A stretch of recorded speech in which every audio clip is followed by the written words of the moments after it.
The complacency of familiarity. What the hell does that even mean? What it does mean is that we people, humans, by definition tend to be sort of lazy bastards. If we weren't right now, we'd be colonizing Mars already for about a century at least, instead of buying sliced bread because it's easier, or cheese in a can. Cheese in a goddamn can. But when it comes to video games, the complacency of familiarity is something a bit different. Yes, it does mean we're lazy, but it also means we're really hesitant to get out of our comfort zones. Now, as much as I like to yell at game developers for doing the same games over and over and over and over again non-stop, without any difference, without any improvement, without any actual attempt to try something new, I've been playing Office, the Counter-Strike map, for 16 years. At this point, I'm not even sure if I like Counter-Strike. It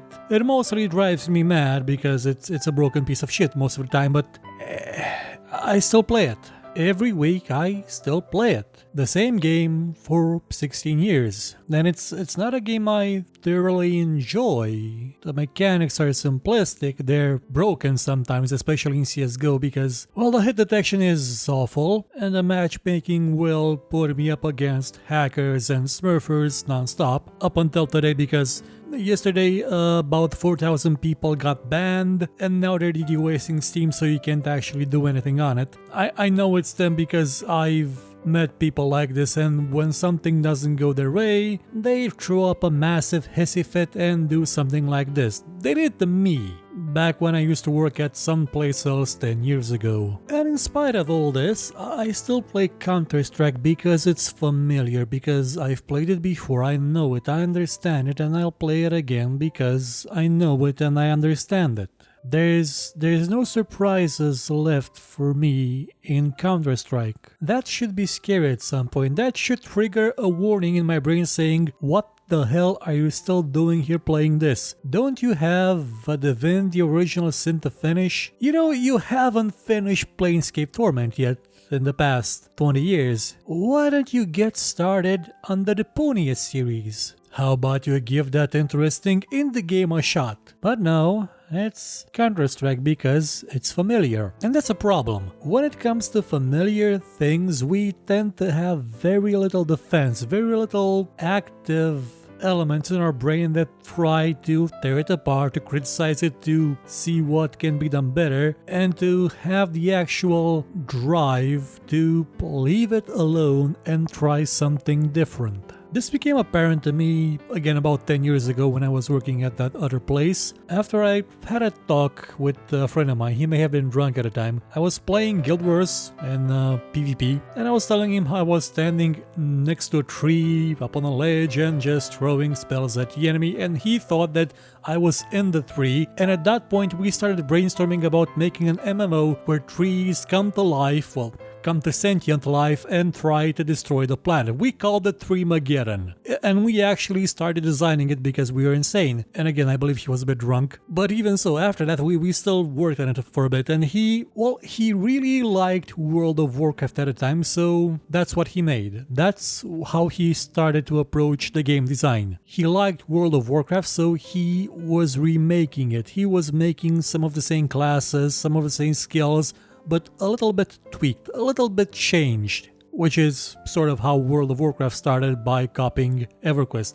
I'm kinda sad that we never got a finish. I mean, right now we could have had the best-selling, most popular MMO ever because it was World of Warcraft but with trees coming to life and killing people. And you could be a tree as well. You could be an ant, you could be a sapling, you could have a woodpecker turncoat pet because a regular woodpecker would attack you. But for the most part it was World of Warcraft. And he did that because that's what was familiar to him. That's what he understood by MMOs. That's what he understood by a good MMO. One that he liked, one that he knew, one that he was familiar with and comfortable with. And we see that in every game that's being made.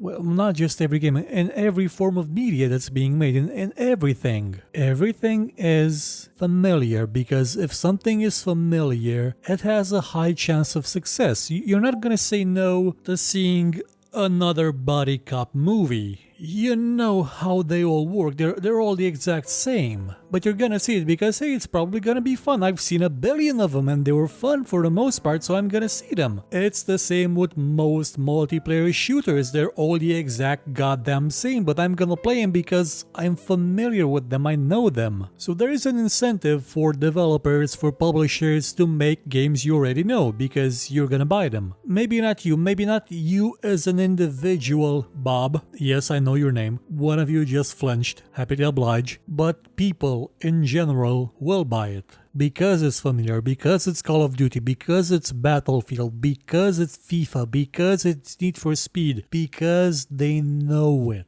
Same goes for politics too, but that's a whole different cradle of fish. Or is it the barrel of monkeys? Why would it be a cradle of fish? No wait, that was cradle of filth. That's something completely different. And what really bothers me about the complacency of familiarity isn't just that we stop once we get to a certain point. When we make a game or a product that's good. We stop when that product just drives itself into our brains, when it grinds itself onto our subconscious enough to not make us care anymore, not make us want something better, even though we actually want something better. We always say we want better, but when we're confronted with this, we just say, okay, why not? And I say this now most of all because I just finished the new Deus Ex game, Mankind Divided, and they didn't actually make anything new. It is human revolution to the letter in terms of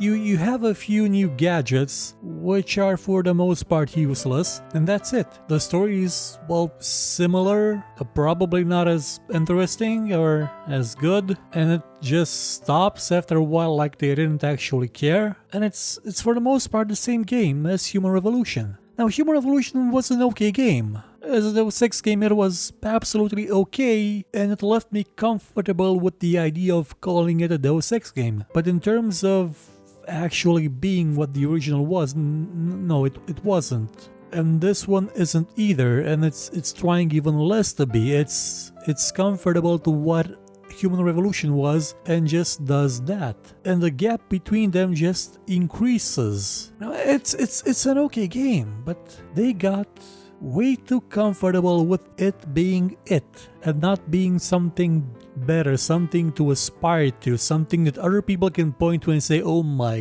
god, we have to do that, and then the publisher saying, no, go make Call of Duty again. I'm sure that game wasn't easy to make. It looks good, it plays, it has some bugs. I'm not saying it was easy to make, but comparing it to something like Vampire the Masquerade Bloodlines. They're similar games in a lot of aspects, but Vampire is not familiar. Vampire is a game where if you choose a certain character, Malkavian, your dialogue is something that not even you can understand. It tries to take you out of your comfort zone, and it does so by being a game that makes too much sense for games. Or maybe it makes other games seem like they don't make enough sense for what they are. I'm gonna drag this out until the day I die, but Diablo 3, in terms of mechanics and world design and how they're meshed together, does not make a lick of sense. But people are okay with that because they're familiar with Diablo. They won't criticize it,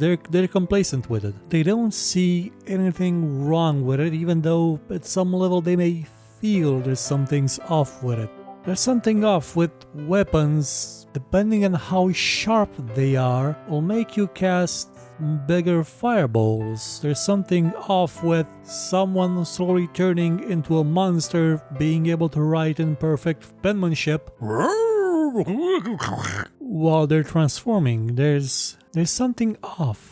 But it's familiar. It's how games are, it's how things are supposed to be, right? No, they're not. We can strive to do better things, but it's hard. Like, familiarity is something that we do not have defenses against. Again, I've been playing Counter-Strike, which is the same goddamn game, since before I owned my own computer. I used to go to internet cafes and sometimes play it. And it's not that much of an interesting game when you boil it down to it. It's just a simplistic hit-scan weapon riddled, bad hitbox filled, well, waste of time. That's it.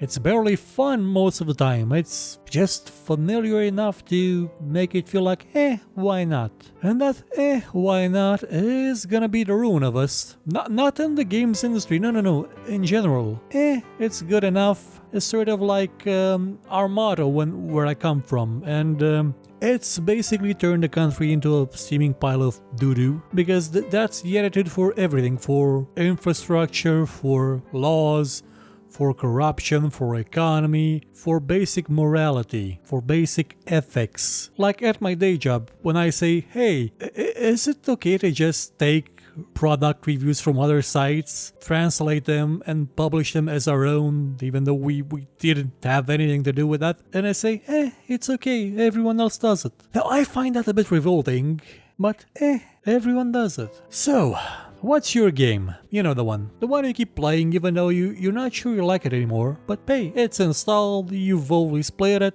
why not? What's your Counter-Strike? What's your, not even a guilty pleasure, it's just an why not game? I'm curious to know. Please tell me in the comments. See you next time.